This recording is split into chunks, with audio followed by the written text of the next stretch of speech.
Good morning, everyone. Today is part 7 of chapter 2. Hope whatever we have discussed in the last classes, you people have understood. Last class में हमने discuss किया था gravitational force के बारे में, और gravitational force के बारे में आपको बताया गया था कि वो फोर्स होता है जिससे कोई भी बॉडी को अर्थ अपनी तरफ अट्रैक्ट करती है। उस फोर्स को ग्रेविटेशनल फोर्स कहते हैं और उसे उस बॉडी का वेट भी कहते हैं। यानी gravitational force is equal to weight of the body, means W is equal to mass into acceleration due to gravity. आज के वीडियो में हम डिस्कस करेंगे relationship between force and momentum. Force और मोमेंटम के बीच में क्या रिलेशन होता है। तो न्यूटन सेकेंड लॉ से हम लोगों ने फोर्स का क्या फॉर्मूला निकाला था, F is equal to M into A। Okay, from Newton second law we know that force is equal to mass into acceleration.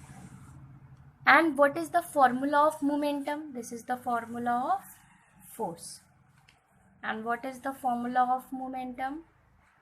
Formula of momentum P is equal to mass into velocity. Okay, so this is the formula of force and this is the formula of momentum. Now what is the formula of acceleration?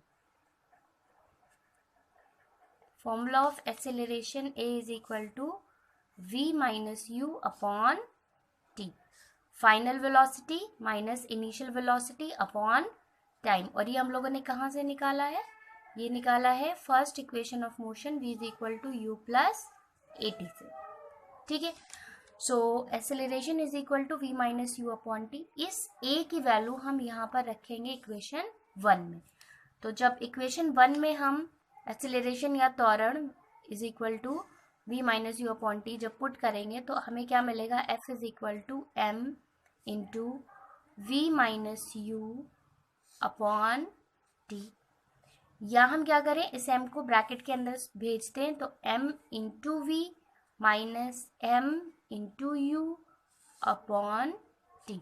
तो f is equal to m into v minus m into u upon t. अब mv क्या है, mv is the final momentum which is equal to mass into final velocity, and mu is the initial momentum which is equal to mass into initial velocity। यह है आपका अंतिम संवेग और यह है आपका प्रारंभिक संवेग। अंतिम संवेग बराबर मास द्रव्यमान इंटू अंतिम वेग और प्रारंभिक संवेग बराबर द्रव्यमान इंटू प्रारंभिक वेग।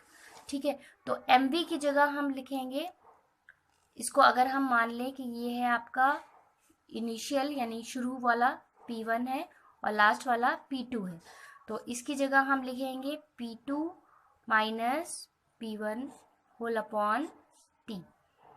p2 माइनस p1 क्या है, डेल्टा p। डेल्टा p का मतलब change in momentum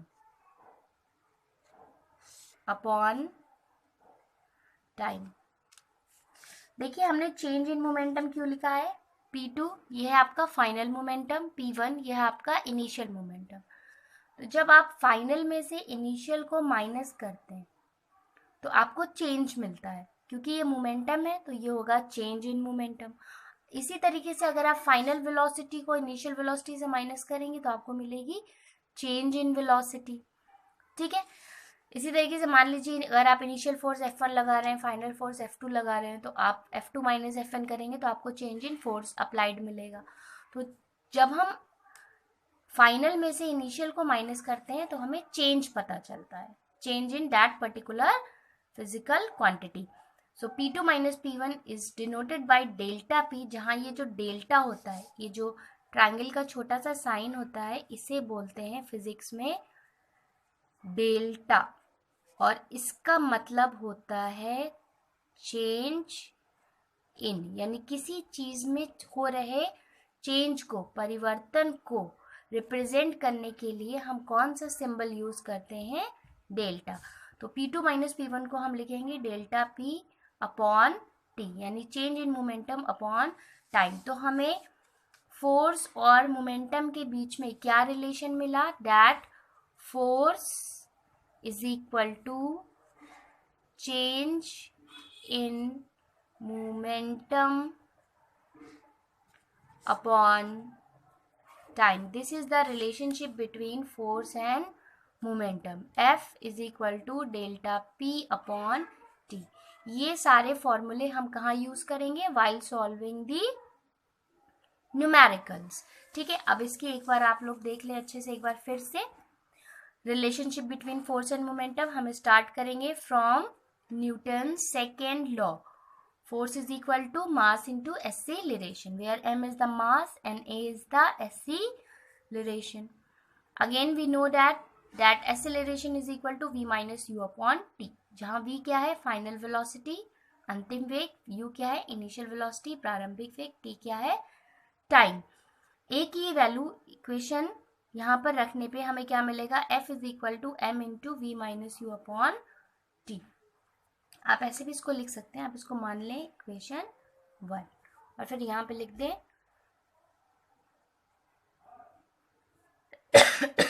sorry, putting value of a in equation 1 we have. तो अब हम जब वैल्यू पुट करेंगे तो हमें क्या मिलेगा? f is equal to m v minus u upon t, या m v minus m u upon t, जहाँ पर एम वी क्या है? P2 final momentum, M you क्या है? P1 initial momentum. तो यहाँ पर हम जब इसकी वैल्यू रखेंगे तो हमें क्या मिलेगा? F is equal to, we got F is equal to m v minus m u की जगह हमने रखा P2 माइनस P1, जिसको लिखा डेल्टा P, यानी कि change in momentum. So we have F is equal to delta P upon T, यानी force is equal to change in momentum upon time. So F is equal to delta P upon T is a relationship between force and momentum. अगर आपसे पूछा जाएगा कि force और momentum के बीच में रिलेशनशिप का क्या फॉर्मूला होता है, जैसे आपसे शॉर्ट क्वेश्चन में अगर पूछा गया Which one of these formula is correct? मान लीजिए आपको 4 फॉर्मूले दे दिए गए। एक दिया F is equal to delta P into T,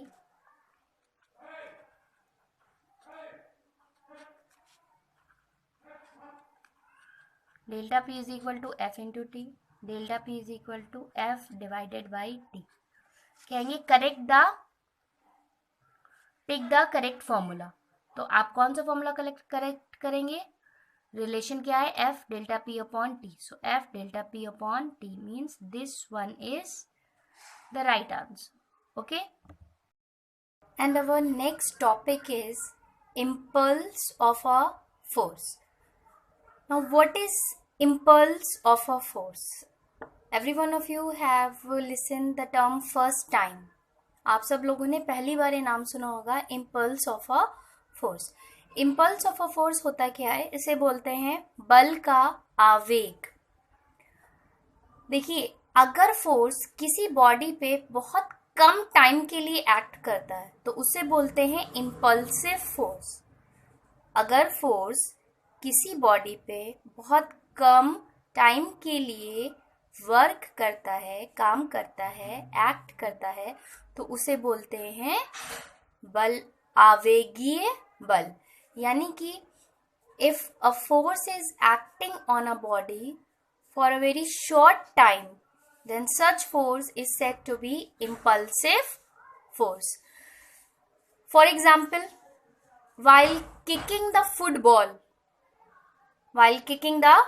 football पे जब किक मारी जाती है तो जो उस पे फोर्स अप्लाई होता है, it acts for very less time, for very few seconds. So suppose it is a football and someone kicked it, so force applied is of very short time. Force जो लग रहा है वो क्या लग रहा है? बहुत ही कम टाइम के लिए लग रहा है। लेकिन कम टाइम में भी फोर्स लग के क्या हुआ, मोशन प्रोड्यूस्ड हो गया और फुटबॉल दूर तक जाती है। अब वो डिपेंड करता है कि आपने उसको किक कितनी तेज से मारा, यानी आपने कितना ज्यादा फोर्स लगाया। If you kick the football with more force it will go faster, and if you kick the football with some amount of force it will go slower.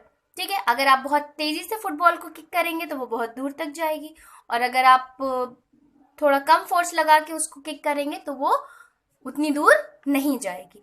So such a force which acts for very short time is called impulsive force, यानी आवेगीय बल। और बल के आवेग या impulse of a force को हम रिप्रेजेंट कैसे करेंगे, that impulse of a force is equal to force into time, force into time, यानी बल इनटू समय। जितनी देर के लिए उस बॉडी पे फोर्स लगता है उस टाइम को अगर आप फोर्स के मैग्नीट्यूड से मल्टीप्लाई करेंगे तो आपको क्या मिलेगा, इम्पल्स ऑफ अ फोर्स या बल का आवेग। ठीक है, इसके बारे में हम लोग डिटेल्ड स्टडी कल के लेक्चर में करेंगे। आज मैं आपको सिर्फ इतना बताना चाहती हूँ कि इम्पल्स ऑफ अ फोर्स होता क्या है। हम लोग फॉर्मूला, यूनिट सब कुछ कल डिस्कस करेंगे।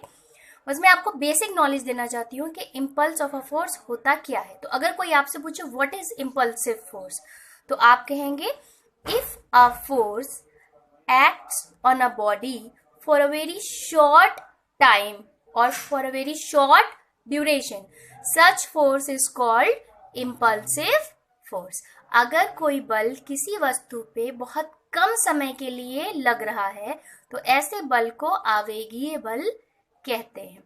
जैसे आप मान लीजिए कि जब कील दीवार पे ठोकी जाती है तो हथौड़ी उस पे जब वर्क करती है तो वो बहुत ही कम टाइम के लिए करती है ना, while hammering a needle in a wall we hammer it for a very short duration. So but if you apply more force in a single stroke it will go inside the wall. अगर आप तेजी से हथौड़ी मारेंगे तो एक ही stroke में वो क्या होगी, वॉल के अंदर चली जाएगी। ओके, तो ये डिपेंड करता है कि आपने कितना लार्ज अमाउंट ऑफ फोर्स लगाया है। लेकिन अगर फोर्स किसी बॉडी पे बहुत कम टाइम के लिए लगता है तो ऐसे फोर्स को हम इम्पल्सिव फोर्स कहते हैं। ठीक है, इसके बारे में डिटेल स्टडी हम लोग करेंगे। It is all for today. I hope every one of you have understood. Have a nice time.